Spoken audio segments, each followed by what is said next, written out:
The saying, and it was always considered a joke, but the saying was, if you want to commit murder, do it in Shoshone County, you'll get away with it. The Silver Valley is tranquil, tucked away off of I-90.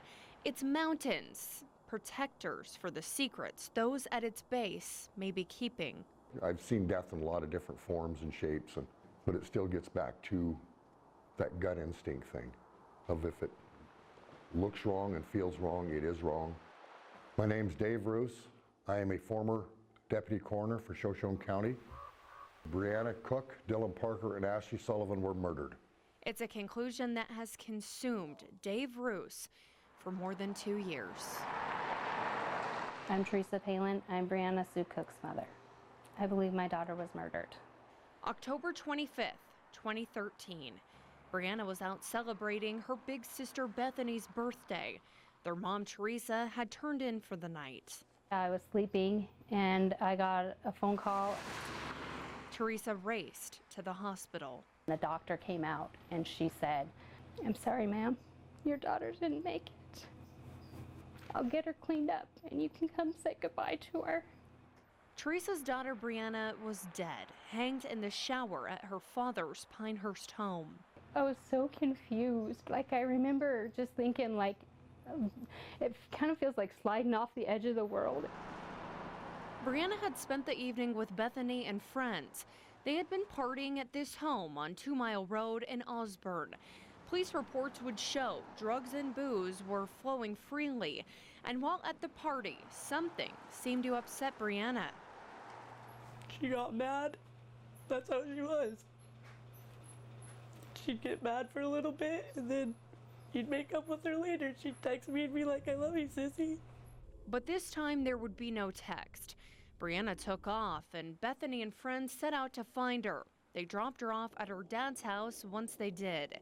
Police records show Brianna's father didn't hear any sort of struggle from his daughter.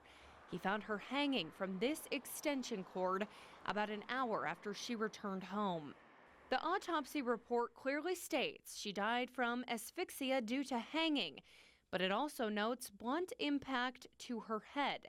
The medical examiner referenced injuries on a finger, leg, and lower lip as well. All indications on the surface here led to teen suicide. But Brianna had a troubling quirk that put a kink in that conclusion. She did not know how to tie, not even her own shoes. She couldn't get it. She wouldn't have tied it. She couldn't have. It wouldn't be possible. And it wasn't just the family who noticed some red flags. I got a phone call from the coroner down in Boise. Lonnie called me and said, "Dave, we have a 19-year-old female suicide in the ER in Kellogg. Can you go check it out?" The Shoshone County coroner was out of town that Friday night. Then Deputy Coroner Dave Roos knew he'd be called in if something happened. There was just a feeling in the air that this wasn't right. Her coloration and the coldness, it shocked me. It was a fairly complicated slip knot that had been tied in this extension cord. Roos also recalled the goose egg on Brianna's forehead. Police documents say she hit the floor as her body was cut down. But that troubled anyone who had ever been in that tiny shower. If I wanted to commit suicide, I would have to get on my knees. And I'm a short girl. Why does this girl have this mark right in the center of her forehead like she's been struck with a pipe or a piece of wood, a stick, something? And there was more. There was no scene containment. It was just allowed anybody to come in and out.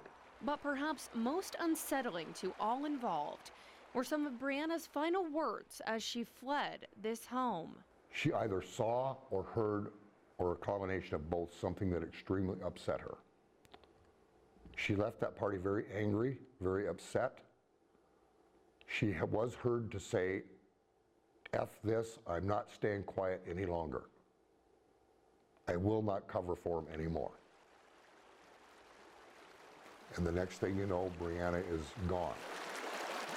Still, police found no signs of foul play that night, and Brianna Cook's death was ruled suicide. Brianna would not be the only teen whose death would raise Dave Roos's suspicions. I have a hard time believing he got up to where he was at on his own. It was just 78 days after Brianna Cook died that Dylan Parker's mother was driving into Osborne to meet her son. He had been drinking, and I could tell he was drinking.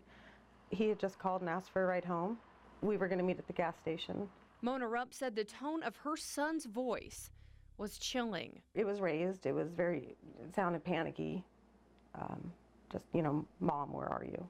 It was January 12th, 2014. He liked hanging out with his friends. And those friends were with Dylan at this house. Look familiar? It's the same one Brianna Cook left back in October, 2 hours before she was found dead. I drove up to the house where he was at. My dad and I drove up 2 miles to the turnaround. I mean, there was snow at the time. I mean, it was clean snow. There was no tracks of any kind. And no Dylan. Soon after, Dylan's phone was shut off. I didn't go to bed that night. It would be 10 more days before Mona Rupp would get confirmation of what her intuition already told her. Her son was dead. You get in dark places, This is the gas station where Dylan was supposed to meet his mom. It's about a mile from that house, maybe even less. But despite that short distance, investigators believe Dylan wandered the other way. You can see the lights of Osborne, but when you look up the other way, it's just dark. He knew which way he was going. He grew up here, and as any boy, they're in the mountains. They're playing. He knows the outdoors. Idaho State Police documents say Dylan's autopsy revealed he had alcohol and drugs in his system the night he died.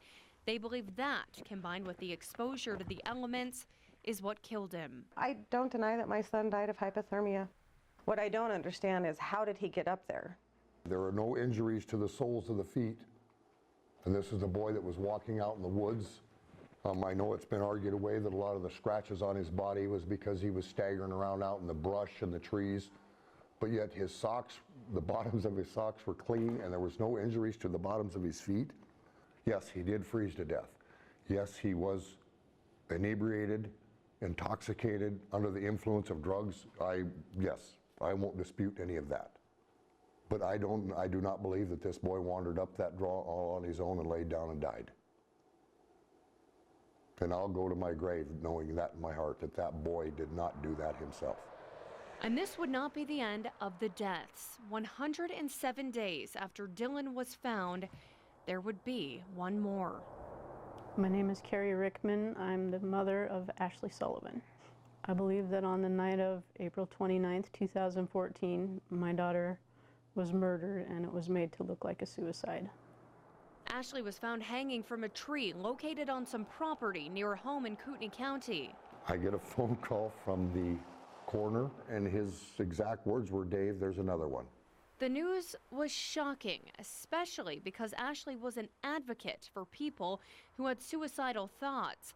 Like the 2 teenagers before her, Ashley Sullivan also once attended Kellogg High School. She was everybody's best friend. She got along well with everyone. Ashley's mom said her daughter was devastated by the loss of Dylan and Brianna.